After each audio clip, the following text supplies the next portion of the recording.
Cover 3 Tailgate.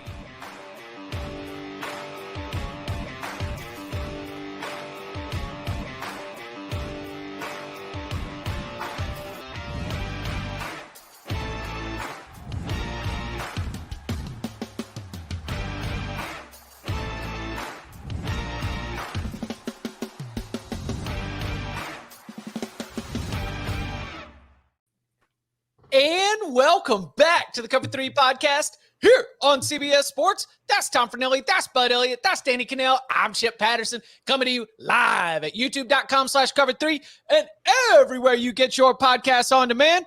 Thanks for hanging out. Smash that subscribe, smash that like, and come and join us in the chat, a.k.a. the Cover 3 Tailgate. It is the best time of the week, 11 a.m. Thursday, where we roll out our locks. And this episode of the Cover 3 podcast is presented by FanDuel Sportsbook. Make every moment more.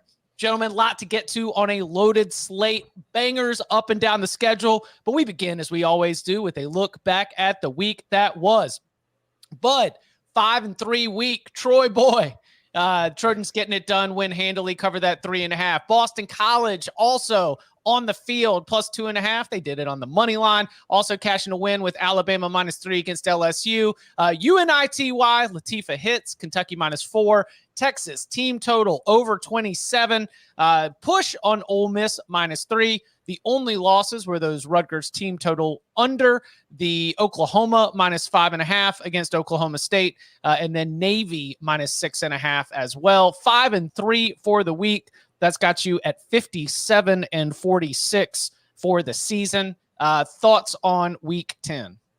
I mean, guys, this late in the season, these edges are smaller than a gnat's ass. And so, like, any kind of winning is just, I'll take it, right? Like, I mean, we're betting Thursday about lunchtime. There's no mystery anymore. Like, all the models know what these teams are based on what they've been. Like, opinions are not worthless, but they're worth less than they have been throughout the year. Like, it is hard to win later in the year. I mean, we'll get there, but Fornelli's week was insane. Like, shouts to Tom. Man, if I can get another 5-3, I'll take that this late in the year. Absolutely. Like, it's a lot of it's like vibes and you know, just kind of feeling out like, does what they do really work with what they do, right? What do they want to do? Are their heads still in it? What do we think of this backup quarterback? It's a different time of year, and the market it's the changes. best time of year, Bud. Yeah, that's right. Computers can't measure vibes. Vibes GPT rocking and rolling. A lot of your pro bettors have moved on to college basketball too. So like the lines move differently in the market the last 3 weeks. Cowards.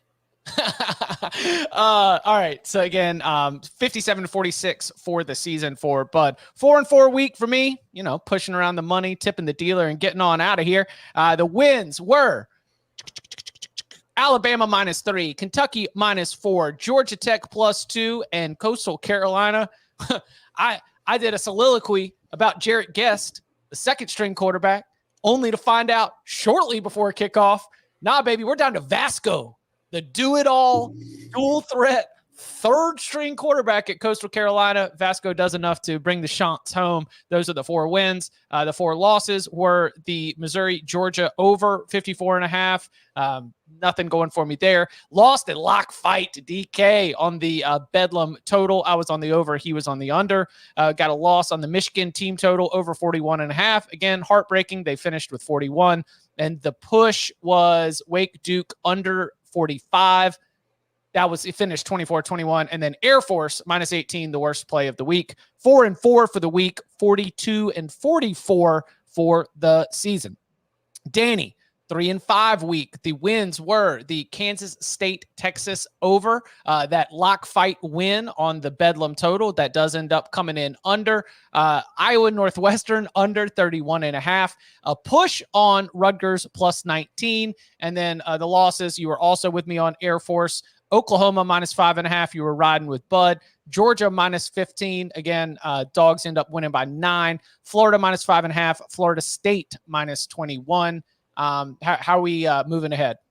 We're about to turn it around. Although Bud did say that's why it was on fire earlier in the season when the smart people are out in the streets. Now it's all these dummies out here.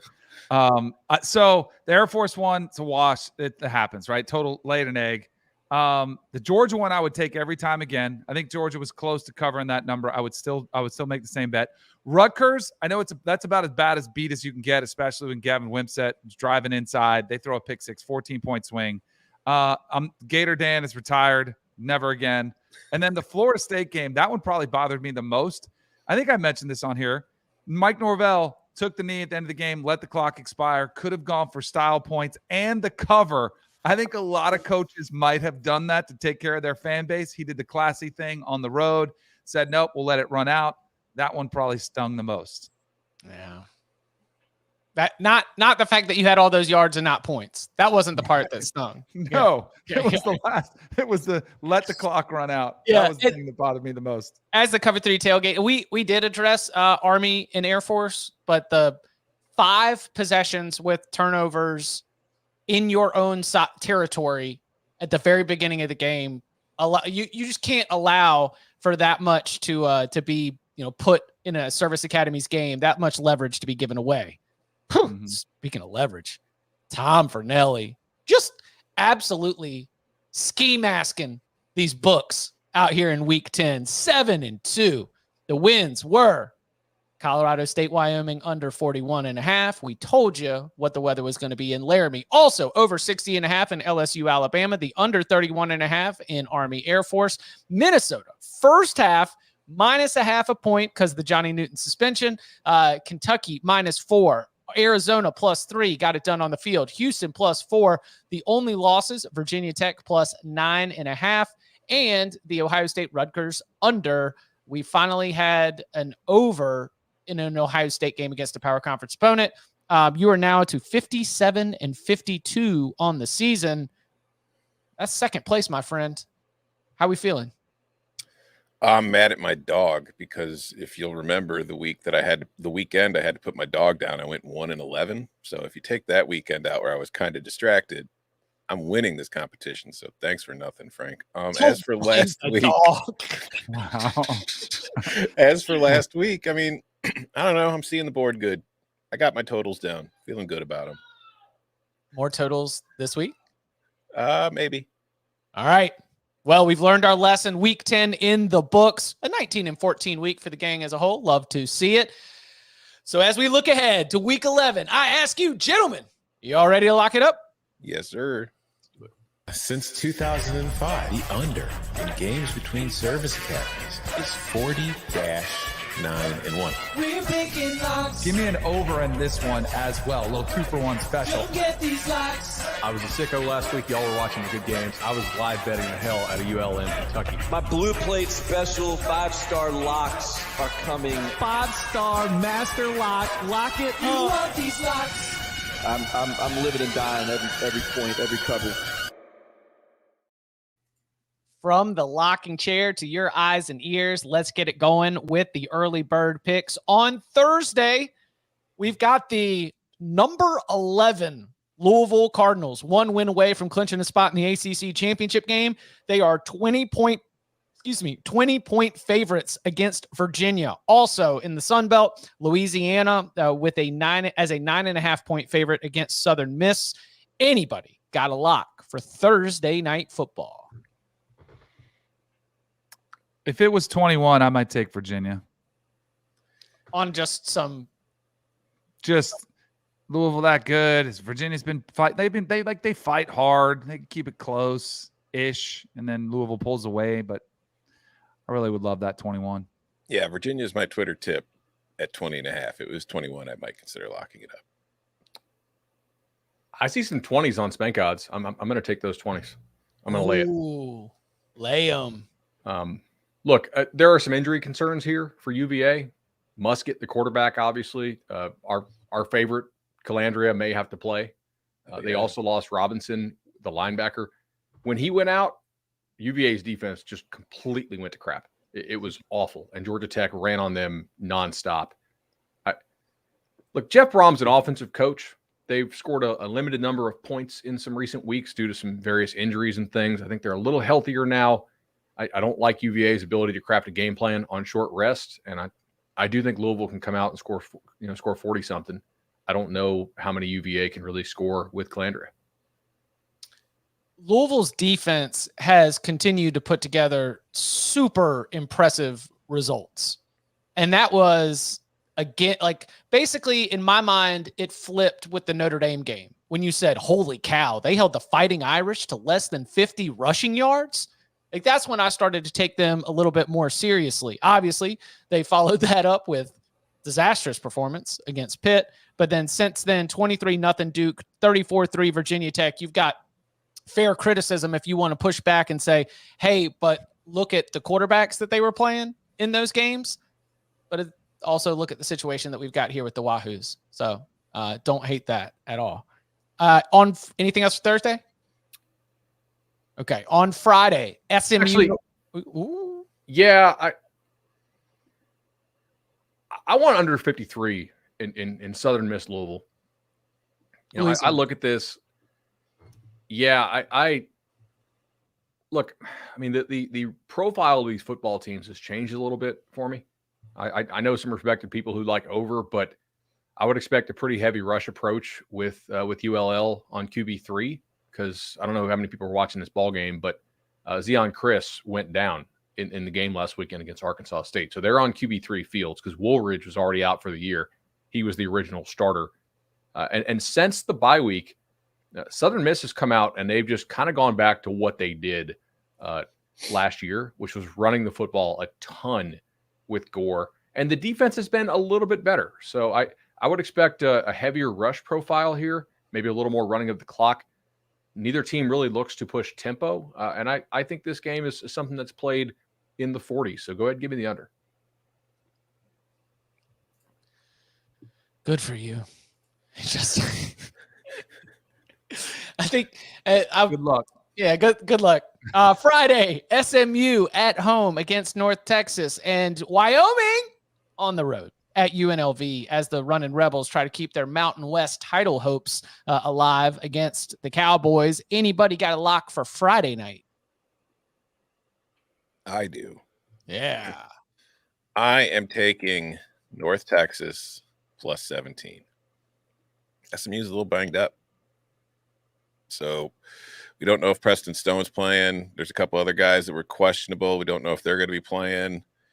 I think the spread's a little big. I mean, I think I'm getting value. If Preston Stone doesn't play, I think I'm getting a whole lot of value with North Texas getting 17 points. So that's pretty much what it boils down to. SMU has quickly, emerged as one of the strongest team really in that American Athletic Conference. But so it's a big spread for a Friday night against the Mean Green, who have proven to be feisty. Don't hate that at all. Anything else for Friday?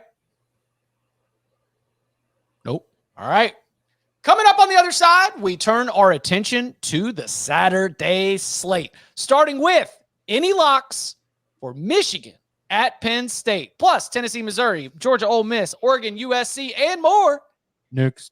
We're back for an all-new season of Ink Master. This is wild. And three-time Ink Master winner DJ Tamby returns as a judge. Guaranteed there's going to be some shots fired. I gotta watch out back. You're gonna get it because you talk a lot, bro. This tattoo is badass. That is insanity. This piece is super dynamic. You better strap in and be ready for the ride. Victory is a work of art. Ink Master, new season, now streaming exclusively on Paramount+. Saturday, with the college football playoffs right around the corner, the SEC on CBS is highlighted by a must-see top 20 matchup between Tennessee and Missouri.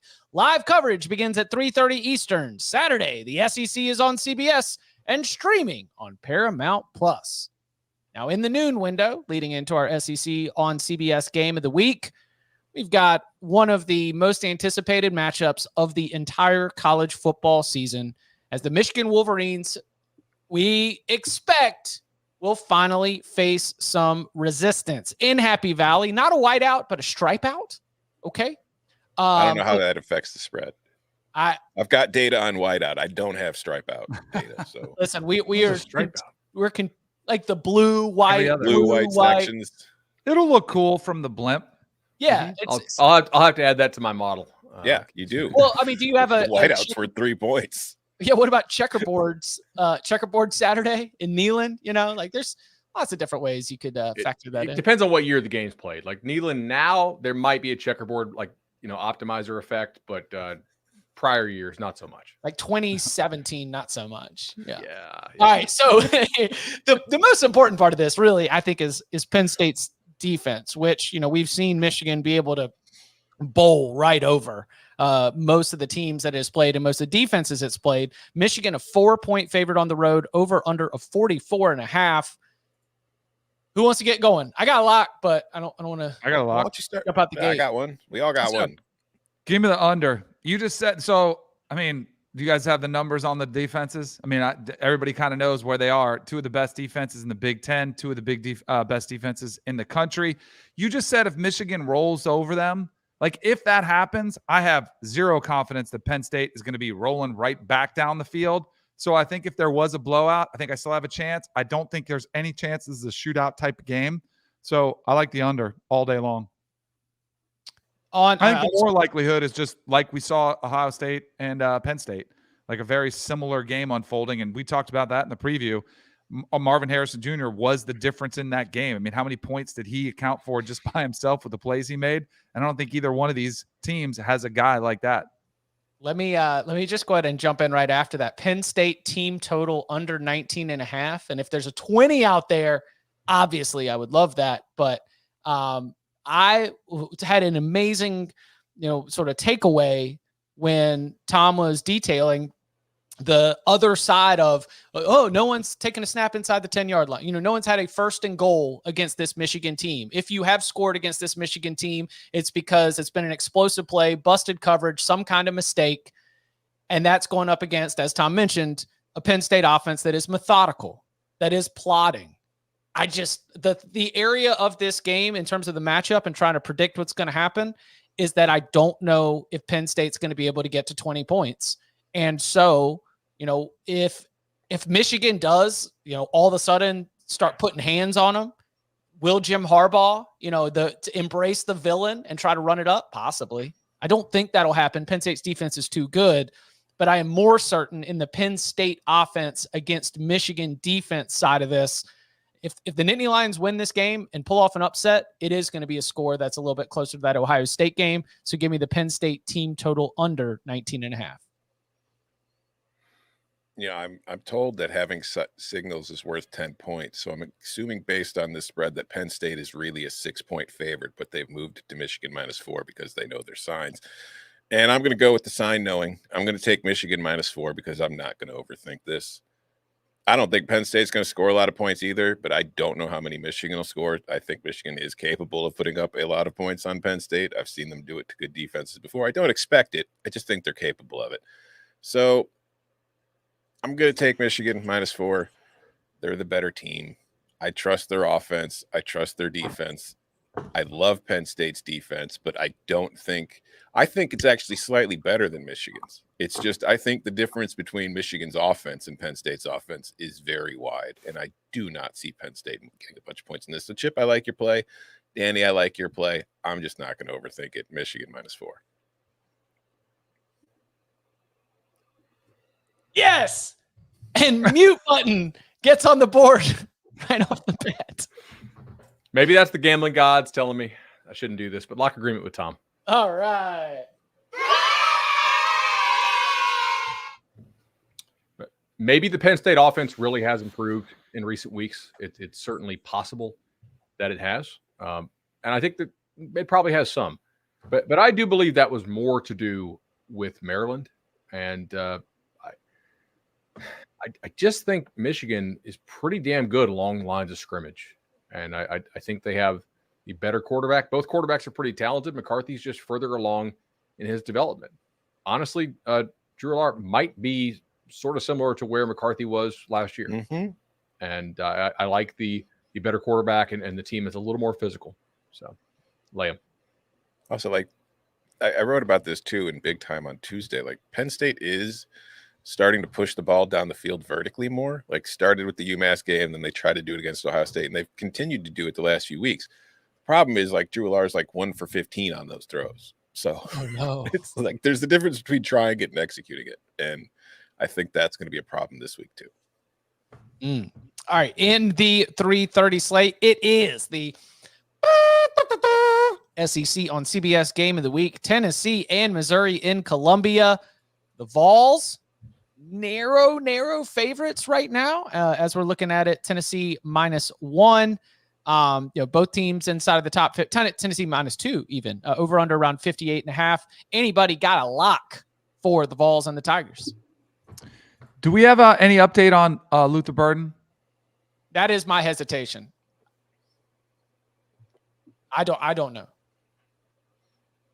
I don't know if he's going to play. Like maybe he will, maybe he won't. Like I really don't know. Yeah. Give me the Vols. Yeah. Shout out Jordan. I know Cody Traeger's pretty good. I know he could have a pretty good day, but Tennessee's run defense is pretty good. Both these defenses, run defense is pretty good. Jalen Wright's had back-to-back 100-yard games. It is the only thing I'm mildly hesitant. Joe Milton, but I'm going to go ahead and trust the run game, trust him not to make the critical mistake. I'll take Tennessee here on the road. Lock agreement.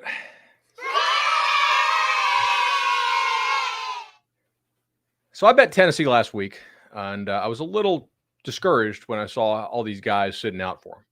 I was like, damn it. Like, are they really load managing this UConn game? And they were. And they still beat the brakes off UConn.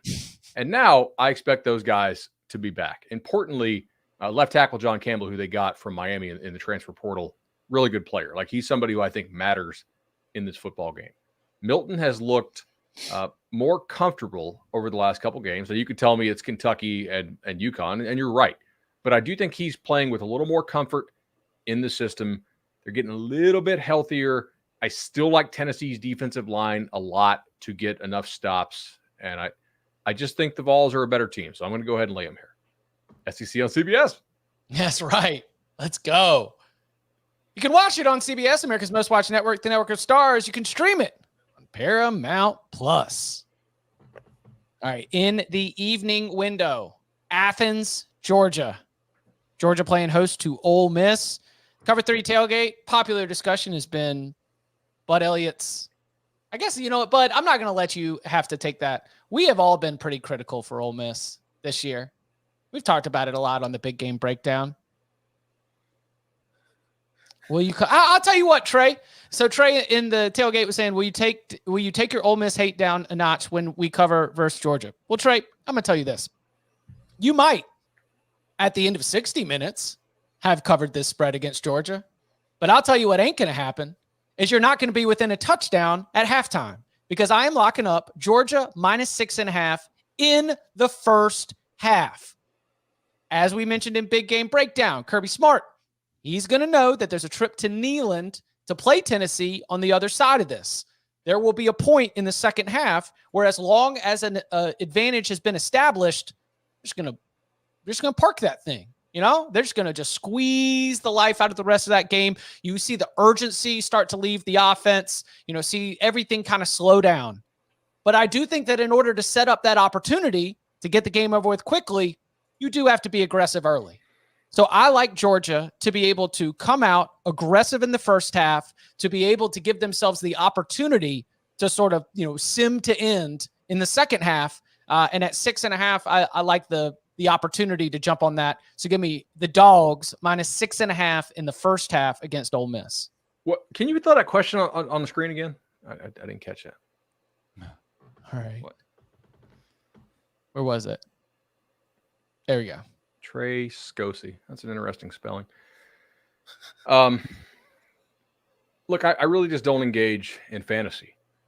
Grown-ass man, when I get done my workday, I like to go outside. I don't want to look at screens. I don't play card games, stuff like that. I don't do video games. So I think this idea of Ole Miss covering is kind of a fantasy. I'm going to say lock agreement with Chip.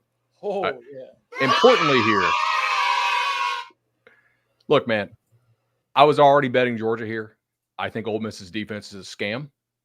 They are 4-0 in one-score games. That's not always determinative, but Ole Miss, in my opinion, is much closer to like a 6-3 football team than they are to an 8-1 football team. Their schedule's been really cake, and I'm not real impressed with their wins. Also, importantly here, and I do think this number is going to move, by the way. So if you're watching us live, I think there's a chance this moves. Starting right tackle Trey Pettis, according to Inside the Rebels last night, reported broke a bone in his foot in practice for Ole Miss. Guys, that ain't good, because one of the best things that Missouri did against Georgia was to run the ball to the edges. And Trey Pettis is the guy who got nutshotted last week by Texas A&M because he was kicking that guy's butt, right? And really kind of, having his way with them. Man, I'm telling you, this is not like, I don't like the matchup for Ole Miss. I think Georgia's more physical. I don't think Ole Miss covers very well in terms of actual coverage, but I also don't think they covered the ball game on the Vegas number. And I think they're a scam. If they win the game, cool. We also have a Dennis pick on us. Let me hear that drill. Hold on, I want to get mine in first. Oh, Tom, go ahead. Before it moves, because I'm not afraid of the full 60 minutes. Just give me Georgia minus 10.5 for the full game. Just love it. Yeah. All right, I don't want to say the guy's name on here. Okay, got it. Found it. A lot of texts go on during the week. A few notes during the Ole Miss UGA game. Sounds like Ole Miss lost one of their better offensive line in practice today. He sent this before that was official, but yes, they did. And UGA may get Bowers back, which I didn't even mention in our handicap, but yeah, if they get Bowers back, that'd be nice. I was hoping the line would be under 10, and it would be a good number to take UGA and get a nice emotional hedge. Remember, Dennis is a pretty big Ole Miss fan. But at 10.5, I'm a little wary to take UGA. I would not take Ole Miss here either, because it seems like Vegas is baiting you to take Ole Miss with that hook.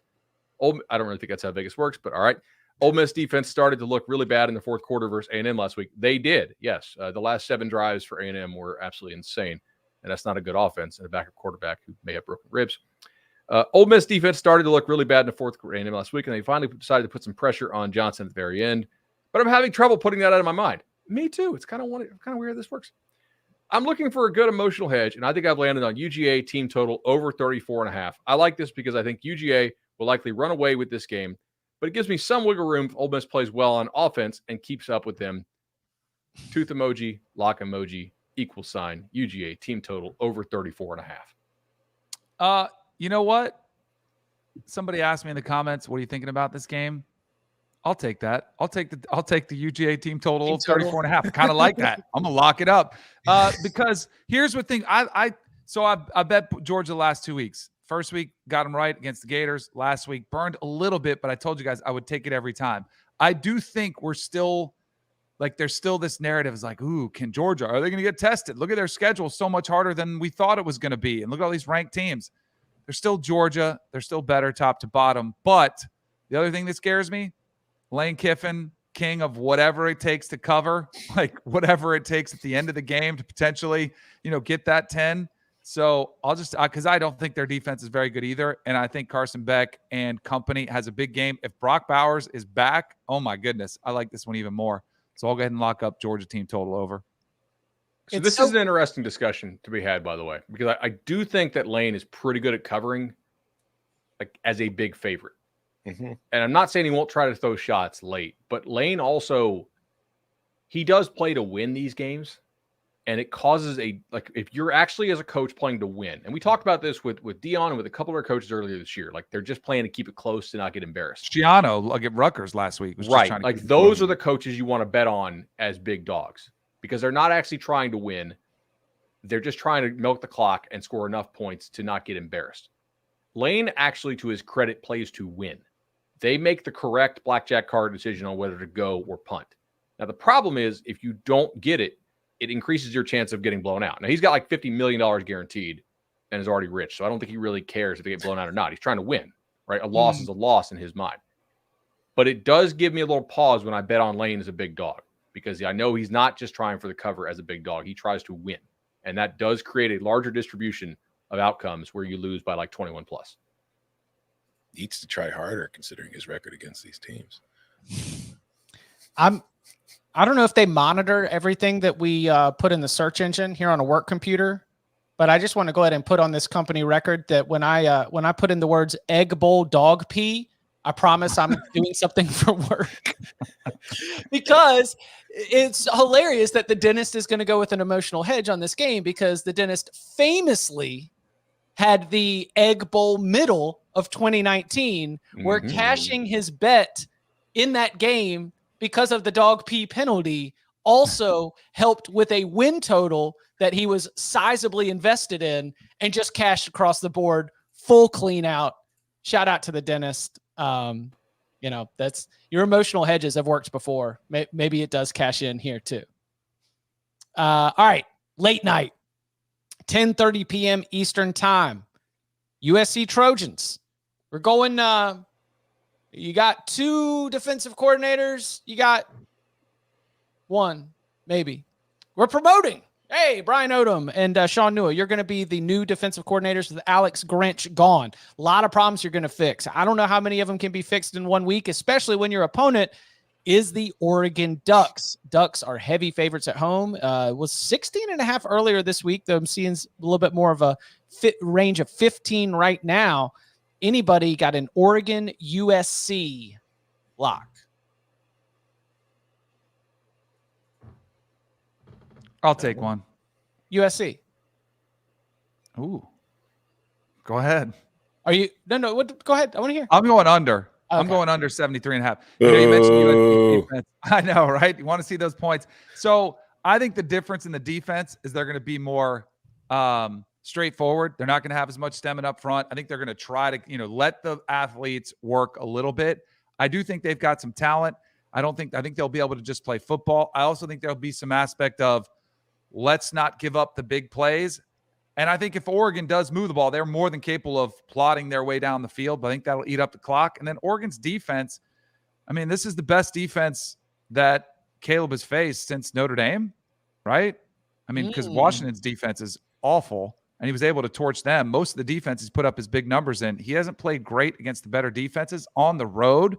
So I'm going to say under. Anybody else? Nope. No. Okay, so I get it, but I think it's in the number. What you think? The idea that things might be slightly improved, that this would be 77 if Alex Grinch was still the defensive coordinator? Yeah. Man. What's the best number I could get on USC? Right now, it looks like there are 15s out there. That's the best you're going to do. 185. Yeah, 15s are best. Yeah, let's go. Work hedge. You live blogging it? No, but it's just we're going to have to be late. Oh, okay. You know what gets us to bed earlier and feeling nice and easy is an Oregon 30-point win, one that they can just kind of roll the clock out of. If this thing ends up, the only way that USC covers is if this game is decided in the 40s or the 50s, and that means it's a 4-hour game. And I think it is interesting. I had to write a preview for this for CBSSports.com.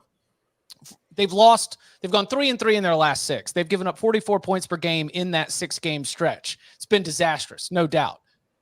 Somehow, if USC were to win this game, they jump ahead of Oregon in the standings. Oregon, USC, Lincoln Riley kind of got laughed at when he said we still have a lot to play for. They actually do. They might not after Saturday, but on the off chance that the Trojans are able to get out there and turn this into a little bit of a game and ruin our bedtime, let's at least cash a lock while we're doing work hedge Trojans. I found your 15.5 in another book. Hey, nice. Look, and that matters the way that these two coaches go for 2. Mm-hmm. We cannot be using our normal key numbers. Key numbers are out the window. All points matter. All right. Yeah, actually, that is true. The distribution of 8 and 6 is coming into play a little more this year. Especially with Lanning and Riley. Because if Riley, I didn't look this up. Doesn't it feel like if Riley misses on a 2-point conversion, he'll chase it the rest of the game?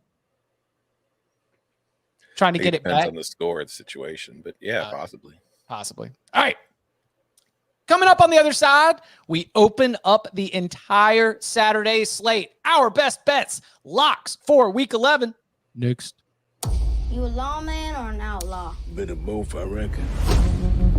Around these parts, we might be men. They're just killers. You up for the task? I wouldn't be sitting here in my Sunday best if I wasn't.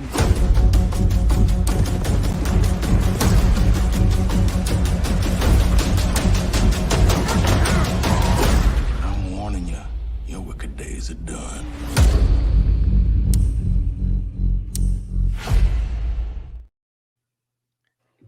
Back here on the Cover 3 podcast. Looks like we're looking at last week's results on the screen. Yeah, get rid of those quick. Oh, that's a good screen. Go back to that. Populate, beep, beep. All right, I can read it. Bud, to recap what we got so far, Bud is on Georgia first half -6.5, Michigan -4, Tennessee -1.5, the Southern Miss Louisiana under 53, and Louisville -20. Remember, Louisville and that Sunbelt game, Louisiana Southern Miss, that is Thursday night. Chip is on Georgia first half -6.5, Penn State team total under 19.5, USC plus 15.5 at Oregon. Danny's got Michigan, Penn State under 45, Georgia team total over 34.5, Tennessee -1.5, and Oregon USC under 73.5. Tom is on North Texas plus 17 at SMU on Friday night, Michigan -4, and Georgia -10.5. Tea time, Tom. You got the honors to go ahead and get us started. Where do you want to go on Saturday? I'm going to go to one of my favorite plays of the week, one in which our dear friend Bud was very, very wrong when he said that UCF would be favored against Oklahoma State. They're not. Oklahoma State's a 2.5-point favorite, and I'm going to lay the 2.5 points with Oklahoma State because I know John Reese Plumlee was out for a while, but UCF in Big 12 play, John Reese Plumlee does not play defense for them.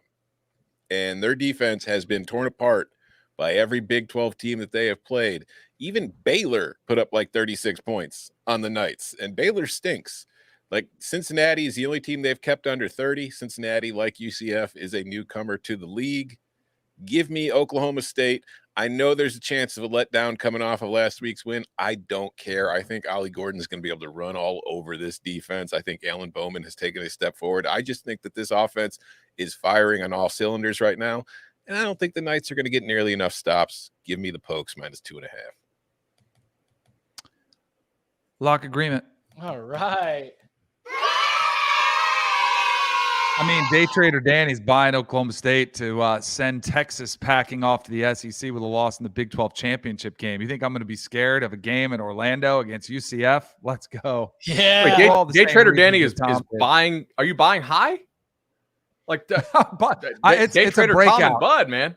It's called a breakout. Still going up. 60-1. No, it's right. Going up. Right. Give me all. Don't forget. They the said that moon. about Tesla when it was about 150. Oh my gosh, it's expensive. Now it's sitting, wherever it is. Keep rising. I'm not going to fight this. Okay. But I am going to sort of fight it derivatively to stay with our stock trading theme here. I'm going to bet over 30 for the UCF team total.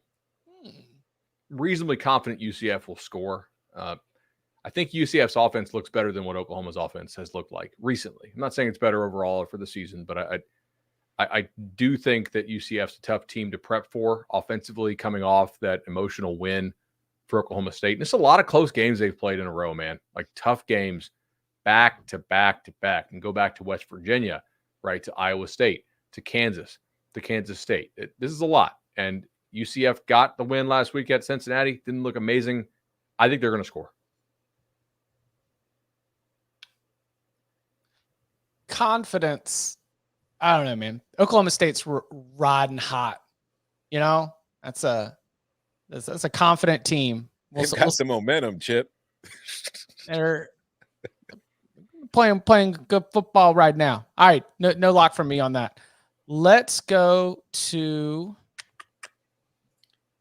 Let's take a look at Michael Penix.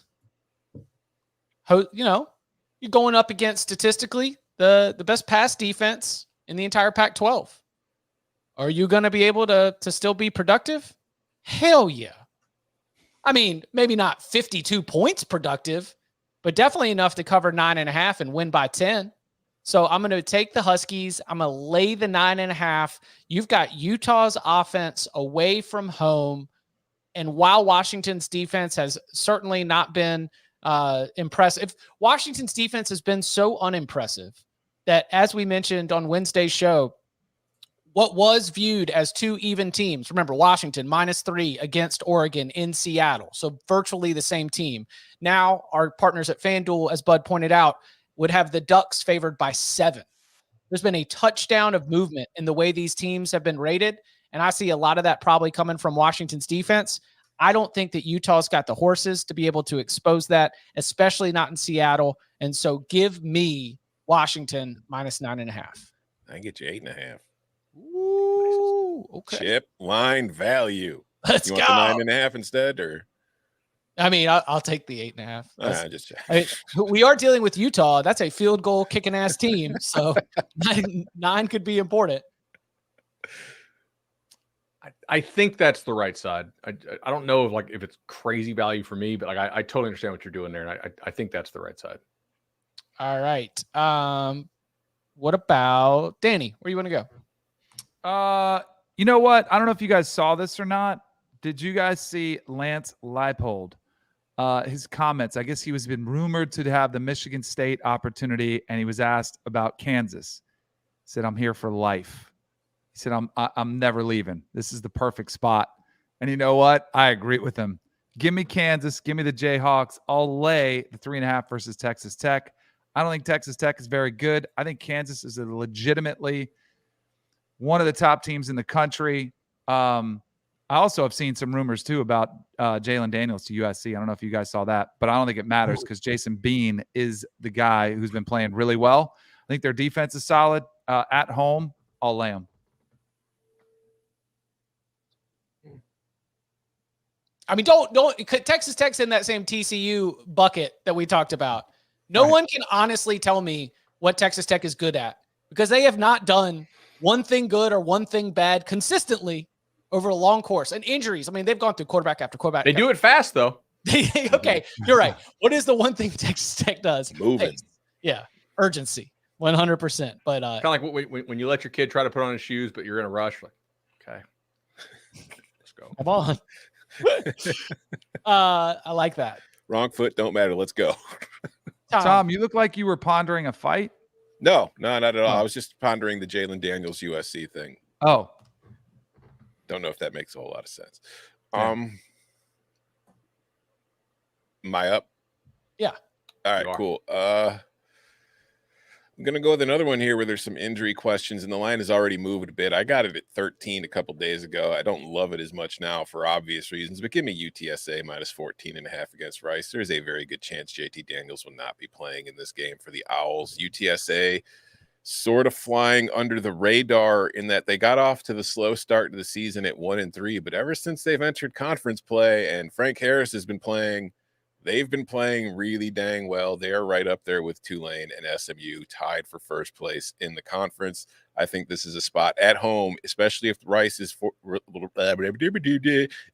relying on a freshman quarterback on the road in the Alamo Dome, which is a very loud place to play. That crowd gets hyped. I don't like how that works for them. Give me the Roadrunners. Shout out to Jeff Traylor and the Roadrunners for picking yourself up off the mat. Rough start to the season. Start rolling through conference play. Looks like we might finish where we started the year, expecting UTSA to be a factor in the American Athletic Conference. I really think they were just taking non-con off because they were banged up and they were just trying to get B as healthy as possible for conference play. Hey, first year in a new league, not the worst idea. So good on the Roadrunners. What about Danny?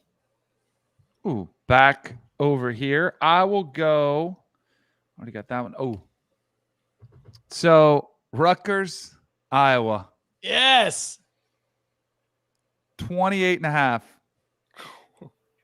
Tom, any thoughts? I have thoughts on this game for sure. I don't know if they're the same kind of thoughts you have. At some point. So we're all just waiting for it to get to 27.5, right? Just bang, let's do it. Let's ride. I'll go over.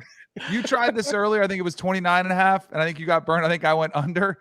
But at some point, I actually did like the way Rutgers ran the ball. Now, asking them to run the ball on the road against a really stout Iowa team is a tall task. But I think they're going to use Gavin Wimsatt more with his legs as well. So I'm going to take a swing at it. I'm going to take a stab. It's just getting a little too juicy, a little too tempting. I'll go over. Honestly, sicko mode. Let's go. I'm not following you into this battle, but I just feel like this is college football. And at some point, there just has to be a stupid dam-breaking kind of game where Iowa scores a whole bunch of points. Thank you. That's what I'm looking for. And also, Danny, I'm gonna really trust your eye on the Scarlet Knights, because you were dialed, right? Yeah. Oh yeah. I was all first over leg of a triple header. Danny in studio has got it all. Nope. I trust your scouting report on where the Scarlet Knights are at, but more than almost anybody in the entire country. So also, I do feel like Shiano would be more tempted to go for it on 4th and goal against the Iowa offense because he won't be nearly as terrified of them marching down the field for 99-yard touchdown drive. Yes. Eric in the tailgate says I wouldn't take the over unless it hits 24. There's no way that we'll see a 24, but 27.5, like Tom said. Still a few weeks left in the season, Chip. We might see one. All right. Yeah, I mean, from a modeling standpoint, like I made it 25, but like that, the stuff on the very, very far edges, like totals in the 80s, or well, I guess there's no real totals in the 80s anymore, but like old school totals in the 80s, current with the clock rules, totals in the 70s, or anything under 30 is really hard to model. Mm-hmm. Because there's no. I kind of like Iowa here because I don't know if I trust Rutgers to play the right way. Like Minnesota did it right. They're like, hey, we're just going to not take any risk at all, and then slowly advance the ball 5 yards down the field, punt it. Iowa goes 3 and out. We get it back another 5 yards, and then hey, look at that. Eventually we're in scoring territory. Let's kick a field goal. Do you trust Wimsatt to do that? I don't. The picks he throws are really bad. Pick sixes. Let's go. Yeah, I think you can bait him. So I don't know. But Iowa lost offensive linemen in that game last week. So I don't know. I'm going to pass. I don't know why I'm talking. This is just. I think we could see a shortage of touchdowns and fireworks at the big checkout line for a noon kickoff in Lexington between the Alabama Crimson Tide and the Kentucky Wildcats. If you want to approach this with the hangover, letdown, yada, yada, yada, I don't feel strongly enough to say take Kentucky. I could imagine a scenario where we're looking up in the third quarter and it is close enough that you would have a chance to be able to cover this, especially because, Kentucky's run defense, strong. How do you pick on Kentucky? You pick on their corners. And, if that pass game is a little bit out of sync, then, maybe it is going to be difficult for Alabama's offense. However, I don't expect that Kentucky is going to be able to move the ball effectively. And so with all the different ways that this could play out, I see if Alabama is winning handily, then they're probably just riding the defense to, one of those 28-14, kind of victories. But when do we still have any 48s out there, or is it 47 and a half? 47 and a half is 47 and a half, best you can do. All right, I'll still go 47 and a half. The hunch on the game is that with a noon kickoff in Lexington after that big win on Saturday night, yes, there might be a little bit of a slow start for the Crimson Tide, especially when it comes to the passing attack. But ultimately, we are relying on that Alabama defense to be able to keep them from ever really getting a true upset scare. So I'll take the under in Kentucky and Alabama. And all right, what about it? Let's see. What do we have? How's everybody doing? Doing good, man. All right. Great. How are you? Tom? I've got 5 left. Okay. see this? Feeling it. Yeah. I have 2. Okay. It started. I'm starting to run out on my sheet. I've got a couple left, but I figured that somebody had some out there, and it's Tom. So where we want to go? I will start with my last spread play of the week. I'm going to take Auburn plus 2.5 at Arkansas. Sure, I'll fade Arkansas as a favorite. Just Please beg me to do it. Like I think the wrong team is favored here. So give me the Tigers plus 2.5. I mean,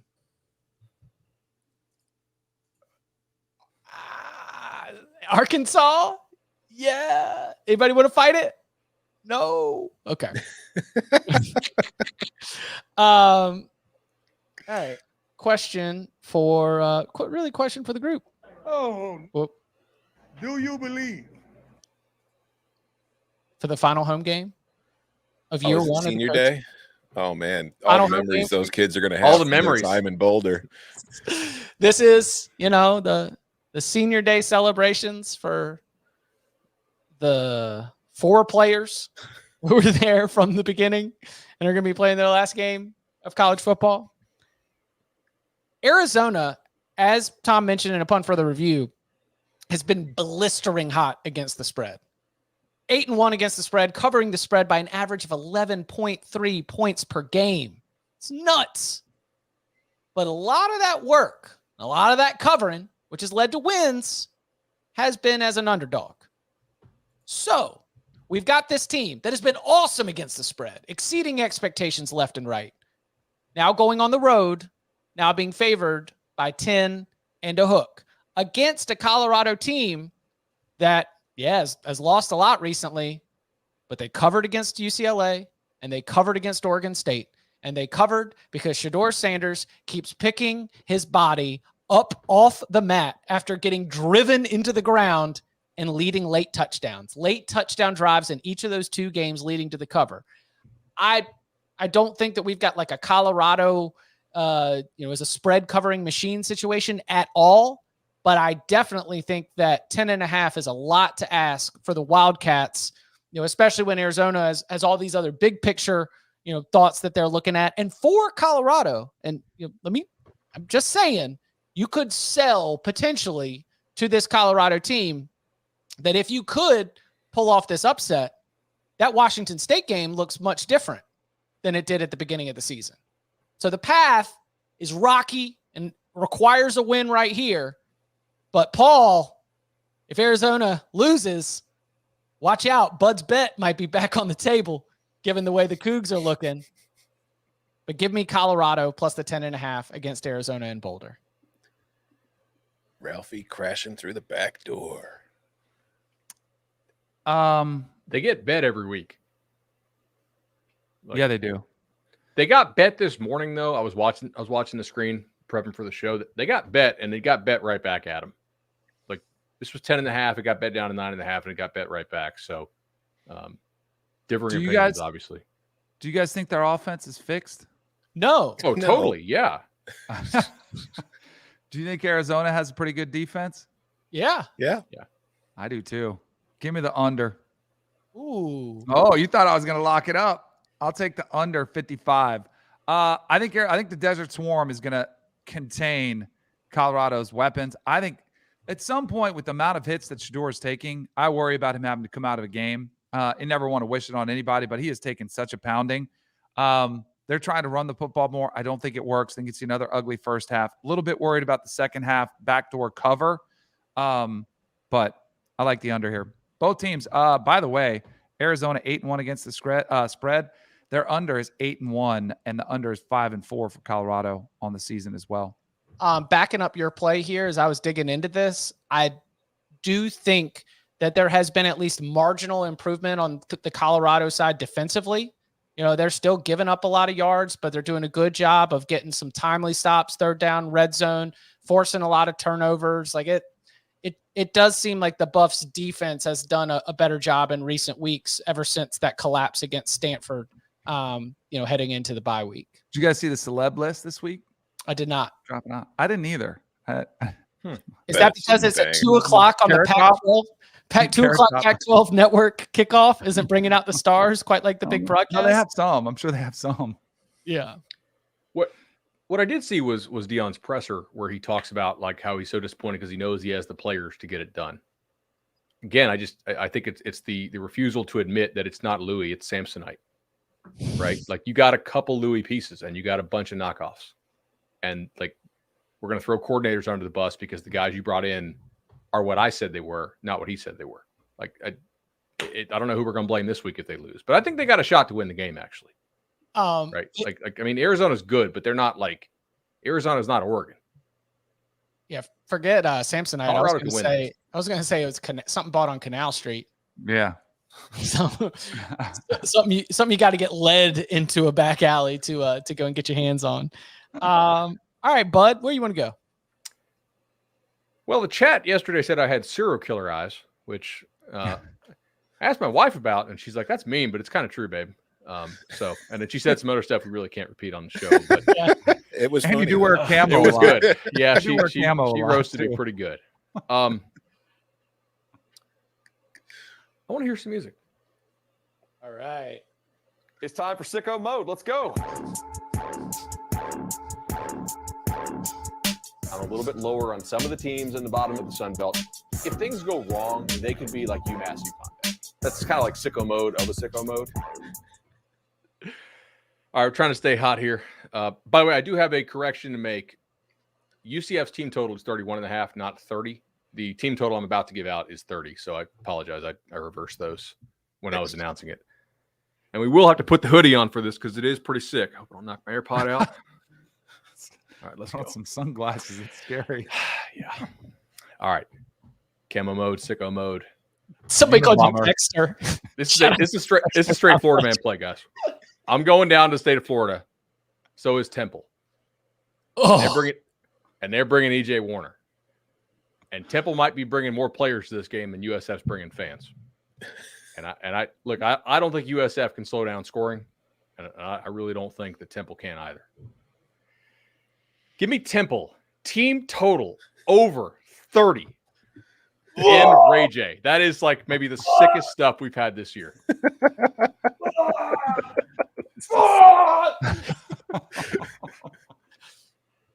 Bud Kaczynski.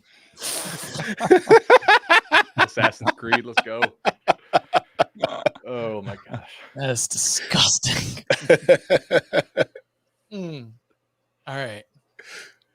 I mean, I wasn't planning this. My son picked the shirt out this morning. It's like, yeah, sure. We can wear digital fishing camo on the air with a hood. Why not? Temple team total over 30. I guess the only way to follow that up is let's go NC State team total under 22.5. Ooh. Okay. So we discussed, what has been going on at NC State. Very curious to see what happens before the end of the season, whether there is any movement in the transfer portal, what that would mean for NC State moving forward. But let's focus on the now, because they're going to play a Wake Forest team that, because of its own offensive struggles, like they have to be better on defense just to be able to give themselves a shot to win in this game. NC State against power conference competition this season, 24 points, 10 points, 3 points, 24 points, 20 points. At 22.5, when we've got everything that's going on there with MJ Morris, and you're on the road in Winston-Salem after an interesting week, let's say it's 21 or less. So I will go team total under 22.5 for the Wolfpack. Like that. All right, I'm close. Hey, Tom, are you still sitting on the handful? Yeah, I got 4 unders here. All right. Oh, let's go. Let's Any wonders? Let's throw to break, and then we'll come back with that. Coming up on the other side, Tom's got 4 unders for you, and he'll detail those, plus the rest of our picks and moneyline sprinkles next. Friday, honor those who have served. On a special night at the Naval Academy. With some hoops for the heroes. Don't miss the Veterans Classic on CBS Sports Network. Back here on the Cover 3 podcast, Tom, take us to a wonderland. They're not wonders necessarily, but Okay. they are unders. I will start in the ACC, where I'm taking the under 49.5 between Virginia Tech and Boston College. That one does have some wonderish conditions, but it's not really about that. And then we're going to move a little further to the west, to the Midwest, to the Big Ten where it's November now. The sun's going down at like 4 o'clock. It's cold. It's windy. And everybody just kind of wants to go home. They don't want to score a whole lot of points. We want to keep it respectable. We want to get off the sidelines before Michigan sees too much of what we're doing. So we're going to go with the under 46.5 in Minnesota-Purdue. Because, I mean, I think Purdue will be able to move the ball a little bit here. I just don't know how much Minnesota is going to move on the road. We're going to go the Northwestern Wisconsin under 42. Wisconsin might get Tanner Mordecai back this week. It might not.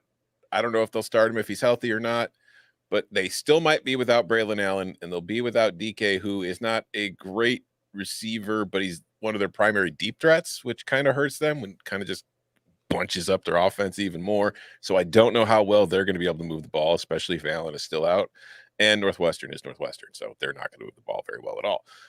And finally, Maryland, Nebraska under 44. Maryland's favored in this game. I don't know if I agree with that, but Nebraska does turn the ball over way too often, which makes it difficult to trust them and kind of puts the under in peril here, depending on where those turnovers take place. But I just don't see either one of these offenses is playing very well right now. I do not see a lot of touchdowns being scored. I see a lot of field goals, maybe some, turnovers on downs. Give me the under 44. Anyone got any lock agreements on the underrun? No, but I am always glad to hear Tom's thoughts on the Big Ten because I have my model and then I take that and I put it over in a spreadsheet and I just look over it by hand every week to sort of sanity check it, right? And then I do like a little personal modifier. And my personal modifier in the Purdue game is literally a question mark so that my formula spit out an invalid response because I have no idea what the hell to do with that game. Literally, it's like just a reminder, don't bet this, right? So thank you, Tom, for some clarity on that. I'll tell you. You're welcome. Some people wanted saw some requests for a Florida State Miami lock. I'm not. If I saw it at minus 13.5, but I think it's like minus 125 or something. I think that's probably not what we do. So I don't want to go there. If it goes down under 14, I would take it. Also, would love to see Keon Coleman out there warming up. Bud, any news on that front? I would be surprised if Keon and Johnny don't play. Me too. Not shocked, but surprised. Right. So that means that I don't think you'll probably see it go to 13.5, but I like the Noles to win. I just that 14.5 is a tough one. I mean, there's other injury concerns here. Yeah. But they're on the Miami side. Like Van Dyke doesn't look healthy at all and has not looked healthy for several weeks. Darryl Porter, their corner, he couldn't put any weight on his leg when he came off the field and didn't come back in the game against NC State. Their other corner, Davis, also never returned to the game. Mario said that they're fine, but he also said that Van Dyke was fine when Van Dyke was spotted in the remember the leg wrap on the Monday when the Miami Herald asked about it. And then despite being fine, Van Dyke didn't play against Clemson. So, yeah, this is one I would watch the warm-ups. Noles 24/7 does a great job, with their pregame coverage. They'll be in the box checking it out. I'd watch their tweets. I think Sonone and those guys do a tremendous job covering the football team, and there are enough impact guys here because, like, what if you get no Keon, yes Porter? That matters. Now, what if you get the reverse, right? Is Miami's backup corner going to cover Keon and Johnny? Probably not. Also, who the hell plays quarterback? Yeah. I mean, Through the Smoke, the Miami podcast had a legit 3-man debate over who should play quarterback. Like, that's probably problems, right? If we're actually debating which of the 3 quarterbacks. I mean, the other dude beat Clemson. I totally understand why the debate is there. Miami won the game with him playing a quarterback. I don't know. Well, that's how it goes, though. On a debate, that would be your take. Yeah, that is true. I mean, and he didn't kill him. I mean, Tyler Van Dyke has really been hurting him. I mean, if you're Mario, you just got to ask, what's the number? Like, how many do I need to score to win in Tallahassee? What, I got 31? Give me there. Actually, you know what? Let's see. What's our Florida State team total? Well, you love that one, don't you? What's a good one? Actually, I guess I'll just look it up. It is 31.5. Oh, Howard. What'd you call me? You call me yellow? Calling you yellow belly coward. Florida State team total over. Let's go. 31 Come and a on. half, you said? Yep. Yeah. Yeah, Let's that's go. a terrible bet. You freaking moron. What are you doing? Let's go. I got one more. Quinn Ewers. Again, this is assuming he's back. He put out an Instagram story the other day, said, turn me loose, let me go. I think, all day to day, I think means he's going. This team has been completely different. Malik Murphy's been more of a liability than an asset. So I'll go ahead and lay him on the road. I'll lay the 10. I think it's a big, uplifting game for him, too. A little bit cautious, night game on the road, but I think they're significantly better across the board. A couple other games that we haven't got a chance to touch on. Oklahoma's a 13-point favorite against West Virginia. I got no read. Yeah, it's vibe season, and the Sooners have lost 2 straight. But I mean, does Danny's radio co-host have a read here? Because I kind of have a West Virginia take, but I'm kind of curious what he thinks about the Sooners. Have you talked to Dusty about this? He thought he was surprised the line was so big because he's like, have we seen enough from the Sooners to think they can cover in this game? That was kind of his takeaway. I think that's fair, but what if West Virginia's defense is a total scam, guys? Have we thought about this? Think about who they faced every day. You got Pitt with your Kovic hurt, right? Right. You got BYU without Slovis. You got Texas Tech without Morton and Shuck. You got who else? There was some other backup quarterback who they faced. They faced 4 backup quarterbacks so far. So I'm kind of curious is there some chance that if we think Ole Miss's defense is scammy, is there some chance these Mountaineer defenses are scammy too? I just don't know if Oklahoma shows up and cares. That's a pretty bad loss they just took for emotionally. I think they care. Okay. That's how Drake Stoops was out there talking about, hey, this locker room. I do think I trust them to care. LSU, Florida. Right now, the Tigers are 14-point favorites. Over under of 63.5. I told you Gator Danny was done. Feels steep, right? It does. Is Jaden Daniels playing? Okay. I mean, here's the thing, though. South Carolina scored 41. Arkansas scored 40-something in the swamp. Georgia could have scored 60 if it wanted to. Over. Okay. Any other? I think I'm good till Moneyline Sprinkles. I'm good. Same. All right. Let's review what we got. No unity, no fights. Everybody just on their island. But is on. Georgia first half -6.5. Michigan -4. Tennessee -1.5.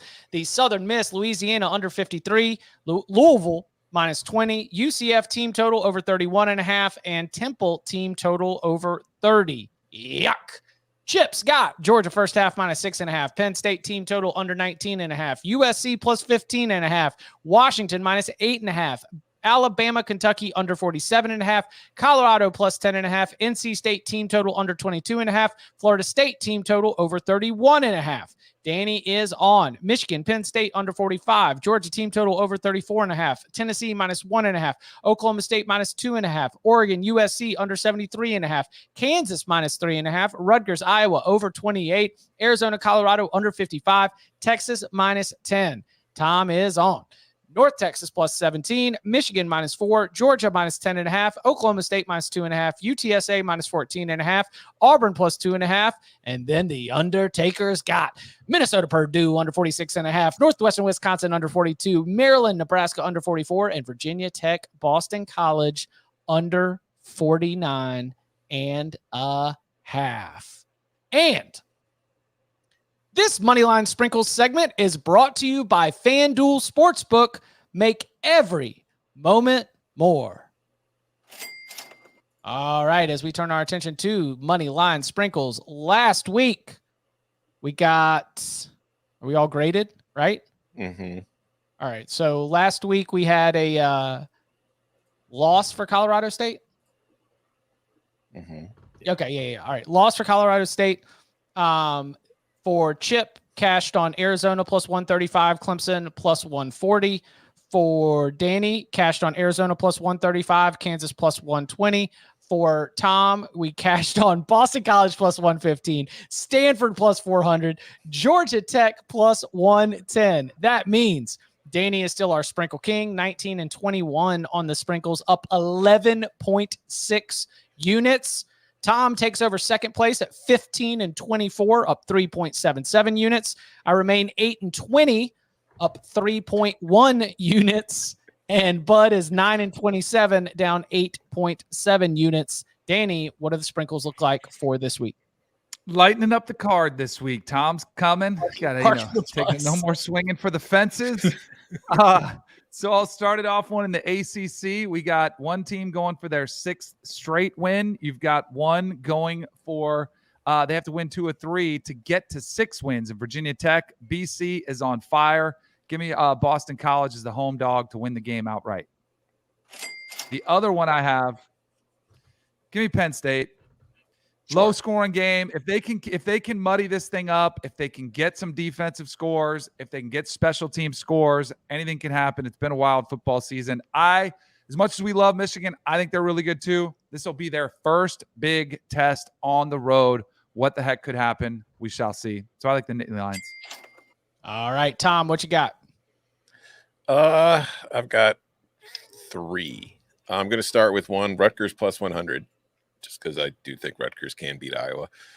I think that's going to be a 1-point game either way. And then I'm going for a little bit of bigger game hunting here. Give me Vandy plus 455 on the road against South Carolina. I went after the Gamecocks last week with Jacksonville State plus 540. Got pretty close. This is a very similar situation to me. I just don't trust South Carolina. Should be that favored by that much against really anybody at this point in the year. And then finally, wouldn't it be hilarious? USC plus 575. Hey, that's an additional work hedge. All right. So when we're staying up, having to wait to do all of our final updates on CBSSports.com because USC is still, kicking, Tom's going to have that plus 575 ready to go. All right, just 2 for me. The first one, the losing has to stop at some point. Syracuse plus 118. They're playing Pitt. They're playing at home. If there's any electricity still in that place. Wait, it's at home? 30. Oh, is it in Pitt? Is it at the Mustard I thought it was in Yankee Stadium. Yeah, oh, shoot. You're right. You always take Syracuse in Yankee Stadium. Yes, that's a principal play. That is a time-honored principal play. You are correct. That's in the foundational principles. Syracuse in Yankee Stadium is a juggernaut. It's true. I maintain the sprinkle here is Pitt good enough? And actually, you know what it is? You know what it is for Syracuse? Gut check Saturday. Gut check, baby. What do you got? What do you got, Orange? All right, and then also on a little bit of the chaos play, we'll go TCU. We get this at 3-1? So night game, Texas on the road, at least worth a 3-1 sprinkle on them being able to pull out the outright upset, even if TCU to me is a big time mystery team. All right, bud. All right, I'm on a nice losing streak on these sprinkles. I guess if you bet them against the spread, since he covers Purdue, Kentucky. Yeah. All right. So ULL took a tough loss last week. I mean, are we really sure that they should be this price against the Golden Eagles? Golden Eagles are not trustworthy either, but I like betting the big dog with 2 untrustworthy teams. Give me Southern Miss plus 315. Okay. Speaking of emotional losses and quarterback injuries, my wife just left for the gym, so she's not here to hear this. Give me the Gators. plus 450 to go into Baton Rouge. A little unfocused team there.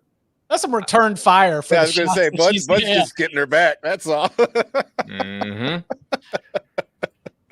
And finally, coaching edge. I just think Jerry Kill is a good coach, man.